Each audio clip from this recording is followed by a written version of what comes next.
Welcome back to Street Smart. It is time for the roundup. We've got Christina Alessi. You already heard Jeff Hayzlett, contributing editor, and Eric Chemi, head of research for Bloomberg TV. Okay, guys, I'm going to kick it off. I am talking about Deutsche Bank because Germany's biggest bank is warning employees to watch their language. A video published by the FT shows the co-head of its investment bank telling employees being boastful, indiscreet, and vulgar is not okay. Was it ever? But whatever. A Deutsche Bank spokeswoman says the substance and tone of the video is intentionally direct, though she declined to confirm the exact contents of the clip. So I watched the one that was posted on the FT. I mean, it was harsh. He had some very specific words. They're looking at your email. They're checking up on you, what you're saying. Yeah, but he said don't put it in email. He didn't say actually don't behave badly. He just said we're watching your email. Just don't say it. But all these companies have had this. Goldman started this in 2010 after that whole Senate hearing thing. The CME will fine you if you say bad words on the trading floor. JP Morgan has it. All these email filters. Although it's interesting, at JP Morgan, they had to temporarily open up the filters because they had sponsored a charity called the Feel Your Boobies Foundation, which is a breast cancer thing. Which is even bad enough right there. But listen, from a major corporation, it is a bad thing when someone has to actually put out a memo, do a video about the fact that your language is so bad. It's normally these are the things that are handled behind the scenes and little individual meetings. It's got to be. It has to be that bad. No, it's not that it's bad. It's basically admitting to screwing over a client or acting in or perhaps allegedly rigging a LIBOR rate or something. And as you said, it's on the record. And when it's on the record, it's really tough. On the record? Talking about on the record, Christina. Speaking of Let's talk about it. This is the story that keeps on giving. Donald Sterling isn't going to back down from a fight. Sports Illustrated is reporting that Sterling has written a letter to the NBA saying he won't pay his $2.5 million fine. Sterling is also threatening to sue the NBA if his punishment isn't rescinded. You know, what's interesting here is that this is not the first time he sued the NBA. He sued them back in the day when he was trying to move the Clippers, I think, from San Francisco San Diego.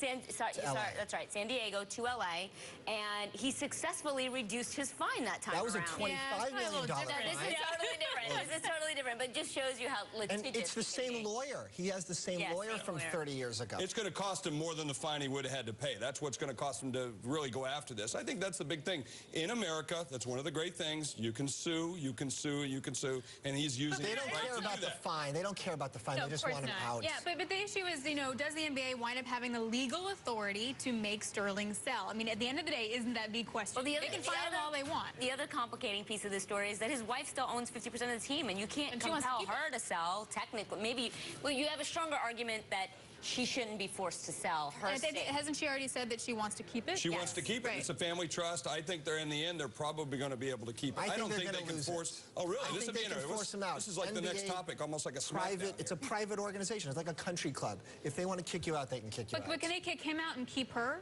No, they're all going to be gone. So she should. They'll get the money. They're not going to lose the money. They get the money. Of course, it's going to be a lot more than what he paid for it, so it's kind of like a gift, But if you own an NBA team or any professional team, it's not about the money, it's about the ego.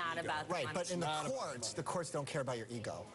Yeah, well, in this case, this owner does, and it's worth $2.5 million to fight it, and many more millions before it's all done. And this is a story that's going to keep giving. It will, definitely. All right, well, World Wrestling Entertainment, guys, plunged as much as 47% today. That's the most since its IPO in 1999. This is after the company said its new online TV network won't make up for lost pay-per-view and streaming video on-demand businesses until 2015. It basically needs anywhere from 1.3 to 1.4 million subscribers, and they might hit 1 million by the end of the year. This is a fantastic deal if you're a fan, because before you had to pay for pay-per-view, now you get the keys to the kingdom. They are giving it away. They have upset DirecTV. It is so much cheaper to get all the access on that. But it's so much cheaper to pay for the monthly subscription than to pay for the pay-per-view events. Yeah, but here's the thing.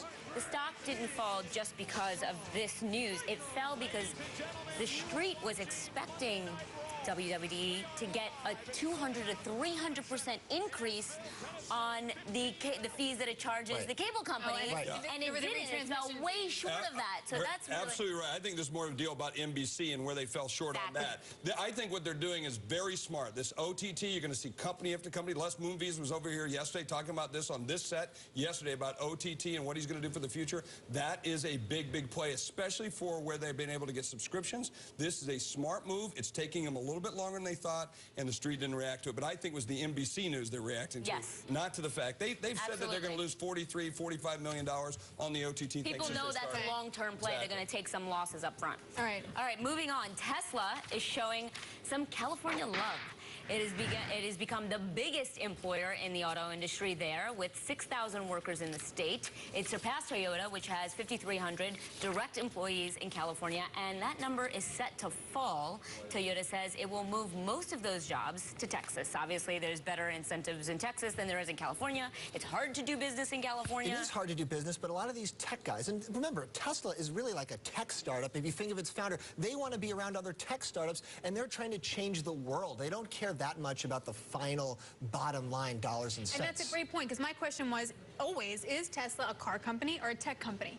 It's more of a tech company. I say they're a car company. They got 6,500 jobs there. They got to do another 6,500 jobs before in the next, I think, 5 or 6 years that they're going to build up the batteries that they're going to need for this car. Which is they're threatening to take that project elsewhere, though, as leverage. I mean, who knows how much of that is a negotiating stance. The governor should be kissing the ground they walk on.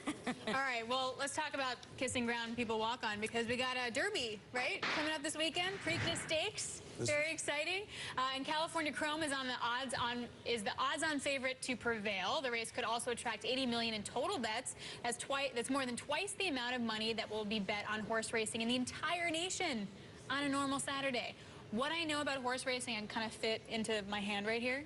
But there's some ways to bet on I wrote this article. I wrote this article. The guys at derbyjackpot.com, they have all this analytics on good bets to make, and especially bad bets to not make. A couple basic ones. Don't bet on the number 7, because too many people do that. And don't bet on the gray horses. All these superstitions that people bet on, they move the odds out of your favor. Don't bet on them. I own horses. I go to horse races. I've been to the Derby, the Preakness, and everything. I wear cowboy boots. I think it's a great story. California Chrome. This is an unbelievable horse. A $2,000 sire, $8,000 filly. They put together like $10,000. They're owned by 2 brothers with a 70-plus-year-old trainer.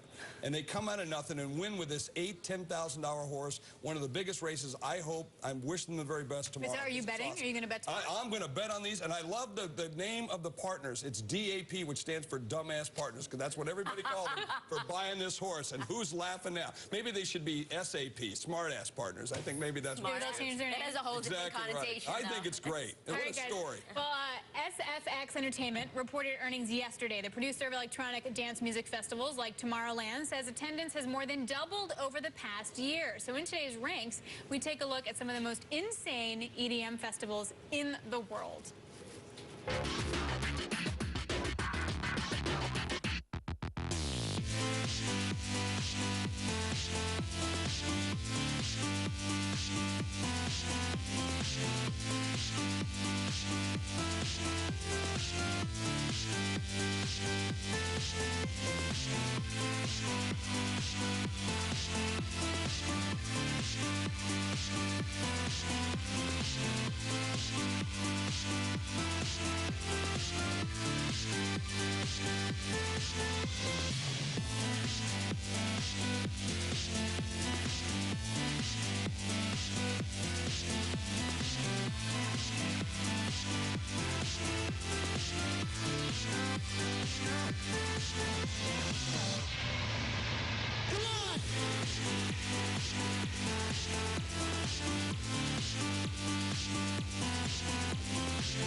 Christina's second career was probably at these dance festivals. Which is the best? What do you love the most? I like tomorrow. Well, actually, Isaac, the producer, and I are going to Ultra next year, so that is going to be the best in Miami. All right. She's already dancing. She's dancing the whole thing. I'm not going. The rest of us are staying here. All right, Eric, Christina, Jeff, thanks so much. Really appreciate you guys in the roundup. All right, come